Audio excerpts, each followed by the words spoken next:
நீங்கள் வந்து பெயிண்டில் வரைகிறேன்ட்டு இலேசரில் வரைஞ்சிட்டு அப்புறம் நான் நல்லா சொல்லி தரலன்னு என் மேலே பழி போடுறாதீங்க.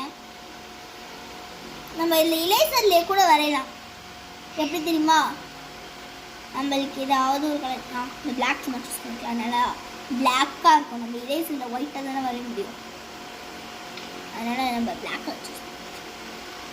இங்கே குட்டி புள்ளி இருக்கலாம். குட்டிலேயே நம்ம ஃபஸ்ட்டு ட்ரை பண்ணலாம். ஃபஸ்ட் டைம் பண்ணுறோம். ஐயோ ரொம்ப குட்டாக இருக்கு. இன்னும் ரொம்ப பெருசாக இருக்கும் போல.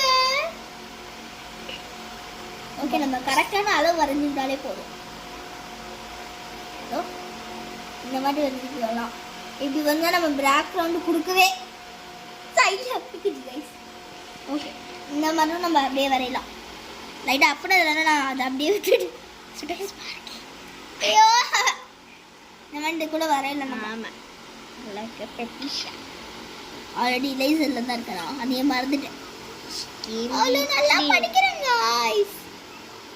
ஏது கம்ப்யூட்டரில் எடுக்கிறது எவ்வளோ படம் பார்க்குறேன். ஓகே காய்ஸ், அவ்வளோதான். அப்புறம் நம்ம இந்த சேவ் கிளிக் பண்ணிவிட்டு அவ்வளோதான். ஒரு சவுண்ட் வந்துச்சா?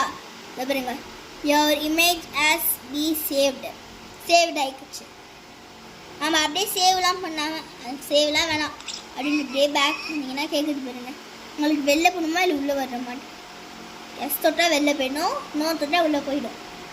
ஓகே, அப்புறம் நிறைய பேர் ஷட் டவுன் பண்ணும் போது அப்படியே ஷட் டவுன் பண்ணி கம்ப்யூட்டர் கூட சரியில்லாமல் போகுது. அதனால எப்படி அதை பண்ணிடணும்னு சொல்லிடுறேன். இதை டபுள் டச் பண்ணிங்களா, நீங்கள் பவர் பட்டன் இருக்கா, அதை தொட்டுட்டிங்கன்னா ஷட் டவுன்னு வரும். அதை தொட்டுட்டிங்கன்னா லோட் ஆதான் ஷேடிங் டவுன் அப்படின்ட்டு இப்போ பிளாக்காக வரும். அது வரைக்கும் இருக்கணும். பிளாக்காக வந்ததும் லேப்டாப் ரொம்ப இப்படி மூடிடலாம். பாய் ஃப்ரெண்ட்ஸ், நம்ம இது சின்னதாக தான் இருக்கும். ஒரு பார்ட்லேயே முடிச்சிடலான்னு நினச்சேன். 4 பார்ட்ஸ் போயிடுச்சு. இதுதான் லாஸ்ட் பார்ட்டு. நம்ம அடுத்த வீடியோவில் 3D பெயிண்ட் எப்படி பண்ணுறதுன்னு பார்க்கலாம். பாய் ஃப்ரெண்ட்ஸ், அடுத்த வீடியோவில் சந்திக்கலாம்.